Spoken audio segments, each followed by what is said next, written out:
नमस्कार, सवेरा इंडिया के इस खास कार्यक्रम में आपका बहुत बहुत स्वागत है। मैं हूं आपके साथ जया कौशिक त्रिवेदी। सबसे पहले बात करते हैं पंजाब की सियासत की। पंजाब के मुख्यमंत्री कैप्टन अमरिंदर सिंह ने कांग्रेस अध्यक्ष अंतरिम अध्यक्ष सोनिया गांधी से मुलाकात की। कल पंजाब कांग्रेस में सिद्धू और कैप्टन के बीच की खींचतान को खत्म करने के लिहाज से इस मुलाकात को काफी अहम माना जा रहा है और मुलाकात के बाद कैप्टन ने कहा कि सिद्धू के ऊपर उनको कुछ भी नहीं कहना है। क्या कुछ और हुआ इस मुलाकात में, देखते हैं उमाशंकर सिंह की ये रिपोर्ट। 3 सदस्यीय कमेटी के सामने दो बार अपनी बात रख चुके कैप्टन अमरिंदर सिंह मंगलवार शाम सोनिया गांधी से मिले। करीब 1.5 घंटे चली बैठक के बाद कैप्टन ने सब कुछ ठीक होने का ऐलान कर दिया। मैं आया था हमारे कांग्रेस प्रेसिडेंट को मिलने और मैं उनसे मिला हूँ। कई बातें थी हमारी इंटरनल मैटर्स पार्टी की, हमारे पंजाब के डेवलपमेंट की, वो सारी बातें मेरी उनसे हुई हैं। एंड आई हैव जो फैसला कांग्रेस प्रेसिडेंट करेंगे as far as Punjab party is concern और whatever other political activity, we are all geared up to take full action on जो भी वो चाहेंगे। पंजाब कांग्रेस में सिद्धू और कैप्टन की लड़ाई पर इससे पहले कई दौर की मैराथन बैठक हो चुकी है। पार्टी के विधायकों से लेकर मंत्री और सांसद तक की रायशुमारी हो चुकी है। सूत्र बताते रहे हैं कि सिद्धू प्रदेश अध्यक्ष से कम पर मानने को तैयार नहीं और कैप्टन ये ओहदा उन्हें देने को तैयार नहीं, पर ये सवाल कैप्टन टाल गए। I do not know anything about Sidhu साहब। मैं तो हमारी सरकार का काम है और वो मैं आके प्रेसिडेंट से डिस्कस किया है। इससे पहले सिद्धू प्रियंका गांधी और राहुल गांधी से मुलाकात कर चुके हैं। हालांकि कैप्टन पर सिद्धू के हमले फिर भी नहीं रुके। हाईकमान का जो आदेश होगा, सोनिया गांधी जी ने आज फाइनल अपना आदेश जारी कर देना है और उसके बाद किसी तरह की किसी को भी कोई परेशानी नहीं। करीब 6 महीने बाद पंजाब में चुनाव है और ऐसे में संगठन और सरकार में बदलाव कर अपने को मजबूत करना कांग्रेस की पहली जरूरत है। नवजोत सिंह सिद्धू जब दिल्ली आए तो वो प्रियंका गांधी और राहुल गांधी से मिले। कैप्टन अमरिंदर सिंह सोनिया गांधी से मिले। राहुल गांधी और प्रियंका गांधी की मुलाकात सोनिया गांधी से होती रहती है, तो ऐसे में ये माना जा रहा है कि गांधी परिवार ने कोई एक फैसला लिया होगा जो सिद्धू को भी बता दिया गया होगा और आज कैप्टन अमरिंदर सिंह को भी। देखना है कि वो एक फैसला पंजाब कांग्रेस में अंदरूनी कलह को खत्म करता है या नहीं। नई दिल्ली में राकेश सिंह के साथ उमाशंकर सिंह, एनडीटीवी इंडिया। तो पंजाब की अंदरूनी कलह कब खत्म होगी, ये देखने वाली बात होगी। मध्य प्रदेश का जिक्र करते हैं, जहां मध्य प्रदेश सरकार ने कोरोना की दूसरी लहर में 5 योजनाओं का ऐलान किया, लेकिन 3 महीने बाद भी किसी में नियम नहीं बने तो किसी में आवेदन नहीं मिले। जिनमें मिले भी उनमें जरूरतमंद को फायदा नहीं मिला। सरकार ने यह भी कहा था कि जिनकी कोरोना से मौत हुई उनके परिवारों को 1 लाख रुपए मिलेंगे, लेकिन ऐलान के बाद भी योजना सिर्फ कागजों में सिमटी हुई है, कोई नियम नहीं बने हैं। देखते हैं अनुराग द्वारी की रिपोर्ट। भोपाल की आयशा खान का ट्रांसपोर्ट का कारोबार है। प्राइवेट स्कूल में बसें चलती थीं। 2 साल से कमाई बंद है। सास की कोरोना से मौत हुई, इलाज में लाखों खर्च हो गए। 20 मई को मध्य प्रदेश सरकार ने ऐलान किया था कि कोरोना से मौत पर 1 लाख रुपए देंगे, लेकिन अभी तक योजना कागजों में ही है, नियम तक नहीं बने हैं। मदर इन लॉ की तबीयत के टाइम पे भी बहुत ज़्यादा दिक्कतें हुई इन सब चीज़ों में, क्योंकि बिजनेस था नहीं, लेकिन फिर भी हमने जैसे तैसे किया। अब शायद मतलब ये तो आस थी कि शायद सरकार से कुछ मदद हो जाएगी, लेकिन अब तो पूरी उम्मीद पूरी तरीके से वो खत्म हो चुकी है। बड़वानी में जिला अस्पताल में चौकी इंचार्ज बाबूलाल भावेल को कोरोना के लक्षण दिखे। अस्पताल में भर्ती होने के 6 घंटे के अंदर उनकी मौत हो गई। सरकार ने कोरोना योद्धा का सर्टिफिकेट भी दे दिया, लेकिन मुख्यमंत्री कोविड योद्धा कल्याण योजना के 50 लाख रुपए साल भर बाद भी नहीं मिले हैं। 7 लोगों का परिवार सिर्फ पेंशन के आसरे है। तबीयत खराब होने पर उनको वही सरकारी शासकीय हॉस्पिटल में भर्ती कराया गया, वहाँ कोविड सेंटर में, और कोविड सेंटर में इलाज के दौरान उनकी मृत्यु हो गई थी। इसमें जो डॉक्टर साहब ने जो उसमें बताया था कि ये कोविड सस्पेक्ट थे, कोविड सस्पेक्ट बताया था। कि पापा चले गए जब से हमारा घर ही टूट गया, हमारा कहीं नहीं रहा। 4 बेटी है, बेटा है, 2 बेटी की शादी हो गई, 2 बेटी कुंवारी है, घर का मकान नहीं है, कोई सहारा नहीं हमारा।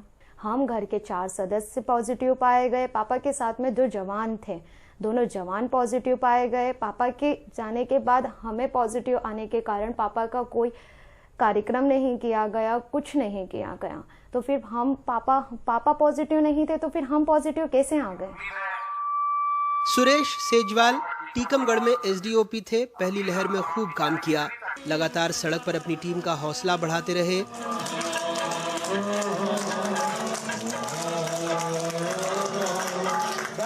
दुनिया जिस चीज से लड़ रही है उसमें अपनी मदद करना है।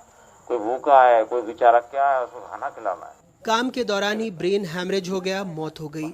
सरकार ने गार्ड ऑफ ऑनर तो दे दिया, लेकिन कोरोना योद्धा का सर्टिफिकेट नहीं। एसपी ने अर्जी बढ़ाई, लेकिन कलेक्टर ने ठुकरा दी।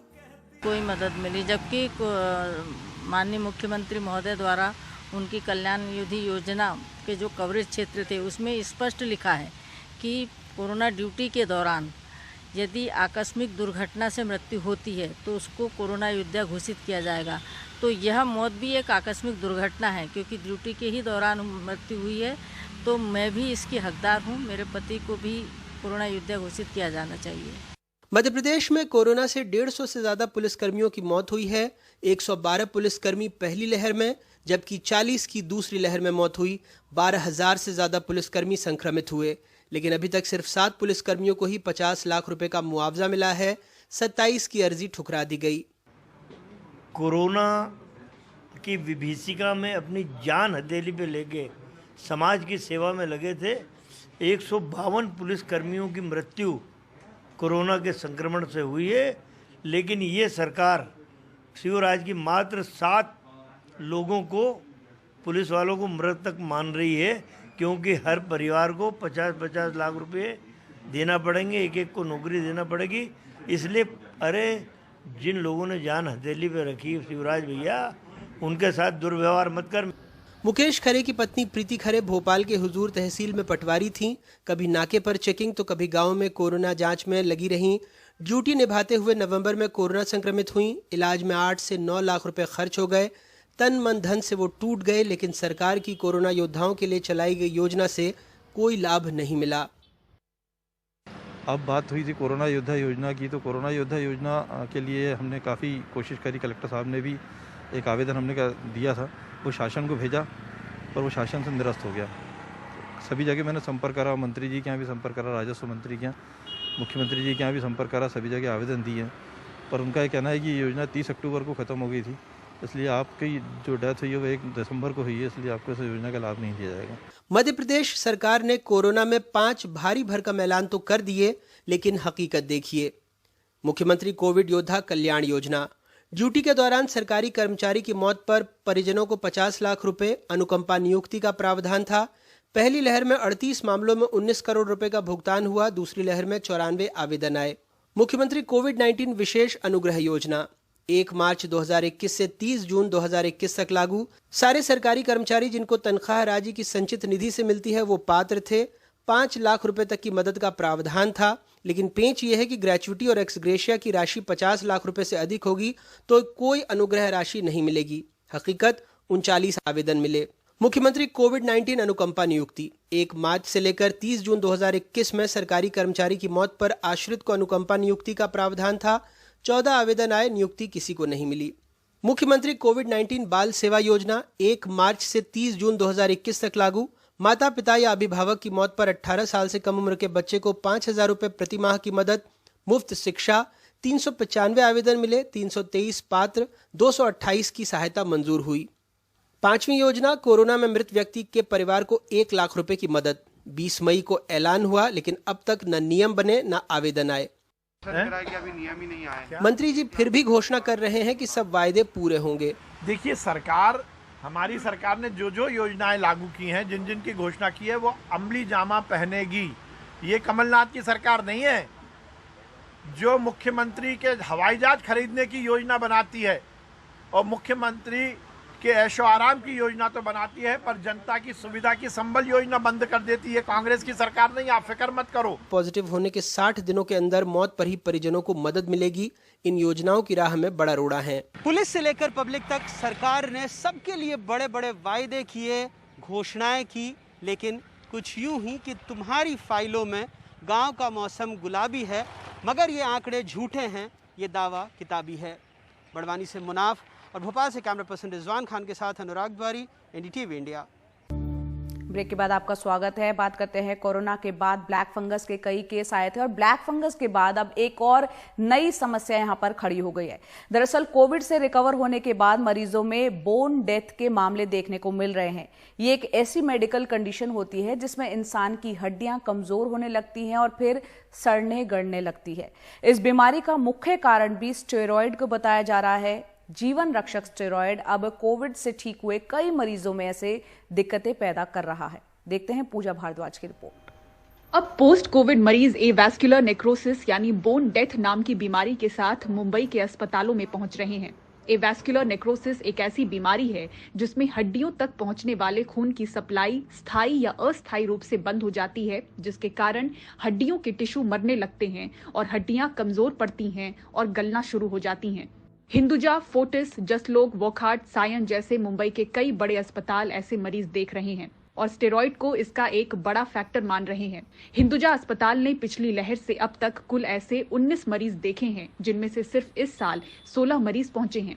तो वॉकहार्ट हॉस्पिटल हर हफ्ते 2 मरीज देख रहा है। कोविड टास्क फोर्स भी नजर बनाए हुए है। अब हमारे पास 19 पेशेंट्स हैं। अगर मैं 19 पेशेंट देख रहा हूँ तो आप सोच सकते हैं कि हिंदुस्तान भर में या दुनिया में कितने पेशेंट्स होंगे। कोविड में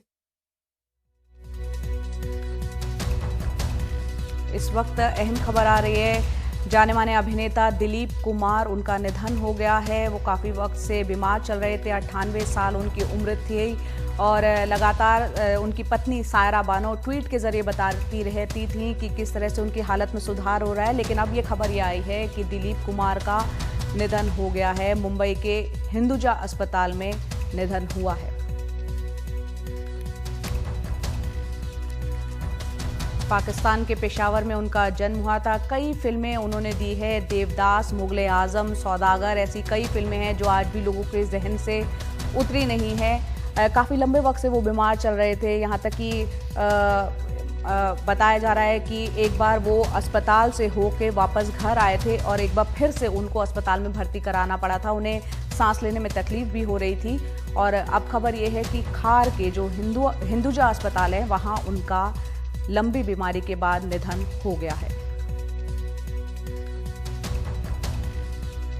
तो जाने माने अभिनेता दिलीप कुमार, जिन्हें ट्रेजेडी किंग के नाम से भी जाना जाता था, उनका निधन हो गया। 99 साल की उम्र में उनका निधन हुआ है। काफ़ी लंबे वक्त से बीमार चल रहे थे। उनकी पत्नी लगातार उनकी सेहत का ध्यान रख रही थी। अस्पताल में भी पल पल की जानकारी वो ट्वीट के जरिए, उनके ट्विटर हैंडल के जरिए देती रहती थी। और अब ये खबर आई है कि आखिरकार दिलीप कुमार नहीं रहे।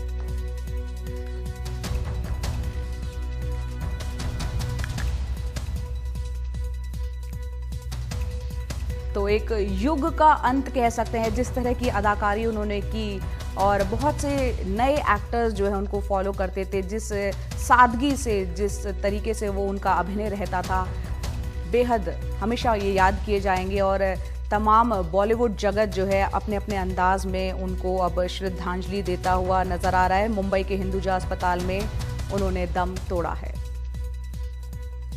काफ़ी बुजुर्ग हो गए थे, काफ़ी बीमारियों से वो ग्रस्त भी थे, लगातार काफ़ी वक्त से बीमार चल रहे थे। 99 साल उनकी उम्र थी। उनको कई अवार्ड्स मिले थे, पद्म भूषण, पद्म विभूषण। हमारे सहयोगी प्रशांत सिसोदिया हमारे साथ जुड़ रहे हैं। प्रशांत, काफ़ी लंबे वक्त से दिलीप साहब बीमार चल रहे थे और आखिरकार उन्होंने अब दम तोड़ दिया है। लगातार हम देख रहे थे उनकी पत्नी सायरा बानो जो है लोगों से कह रही थी कि दुआएं करें और उनके स्वस्थ होने की खबरें भी आ रही थी। एक बार वो जो है बीमार होने के बाद घर वापस लौटे थे और फिर से अस्पताल उन्हें जाना पड़ा था। कब दम तोड़ा, क्या खबर? जया, सुबह करीब 7:30 बजे उन्होंने आखिरी सांस ली है अपने खार जो हिंदुजा हॉस्पिटल है मुंबई में, जो कि बांद्रा के उनके घर के पास ही पड़ता है, पाली हिल में जहाँ रहते हैं वो। और काफी टाइम से उनको, अभी करीब 18 या 20 दिन पहले ही वो वापस से अस्पताल से आए थे, क्योंकि उनको सांस लेने में तकलीफ हो रही थी। उनके फेफड़ों में पानी था जिसको निकाल दिया गया था। और वो पिछले जब 18-20 दिन पहले भी जब वो वापस आए थे हॉस्पिटल से, तो करीब 1 हफ्ता वो अस्पताल में रहे थे। और लगातार जो लोग हैं उनको सायरा बानो बोल रही थी कि अब वहाँ पे आप ना ध्यान दें और दिलीप साहब ठीक। और इनफैक्ट अभी परसों तक जो लास्ट उन्होंने ट्वीट किया था शायद जी ने, उसमें लिखा हुआ था, उन्होंने बोला था कि अभी वो बेहतर हो रहे हैं। अभी कल ही मैं पढ़ा था तो उन्होंने कहा था वो बेहतर हो रहे हैं, लेकिन 98 के उम्र में थोड़ा काफी उनका जो सोच बात नहीं कर पाते थे, पहचान नहीं पाते थे दिलीप साहब, तो थोड़ा मुश्किल हो रहा था। सुबह 7:30 बजे जो उनके डॉक्टर हैं जलील पारकर, उन्होंने ही सबको ये संदेश दिया कि मैसेज भेजा कि वो नहीं रहे हैं। और दिलीप साहब का जाहिर सी बात है कि जाना, बिकॉज एक पूरा इंस्टीट्यूशन है वो इंडस्ट्री के लिए, फिल्म इंडस्ट्री के लिए, और जितने भी एक्टर्स हैं वो कहते हैं कि या तो उसी सांचे से निकले हैं या एक्टिंग के जो भी इंस्पायर होकर फिल्म इंडस्ट्री में आए हैं, फिल्मों में आए हैं, वो दिलीप साहब की वजह से आए। तो ये पूरा एक इंस्टीट्यूशन है, कहते हैं पूरा एक चैप्टर था हिंदी सिनेमा का। तो दिलीप साहब का जाना पूरे इंडस्ट्री, क्योंकि अभी सुबह साढ़े इतनी जल्दी मुंबई उठता नहीं है, फिल्म इंडस्ट्री बहुत जल्दी उठती नहीं है, लेकिन जैसे ही लोगों को धीरे धीरे पता लगेगा तो आपको मालूम है कि दिलीप कुमार का जाना, एक दिग्गज कलाकार, एक लेजेंडरी एक्टर का जाना सबको बहुत आहत करके जाएगा। और उसके बाद जो लोग हैं, जो लोग उनसे इंस्पायर हैं और सब उनको एक तरह से फादर फिगर की तरह देखते हैं, तो दिलीप साहब तो दिलीप साहब का जाना। बिल्कुल प्रशांत, यहाँ पर एक लेजेंड थे दिलीप साहब और उनका जाना पूरी फिल्म इंडस्ट्री के लिए एक बहुत बड़ा शोक की एक घड़ी है और एक युग का अंत इसे कहा जा सकता है। बहुत से एक्टर्स उनसे इंस्पायर थे और प्रेरणा लेते थे और दिलीप साहब अब नहीं रहे। आज सुबह उन्होंने अंतिम सांस ली।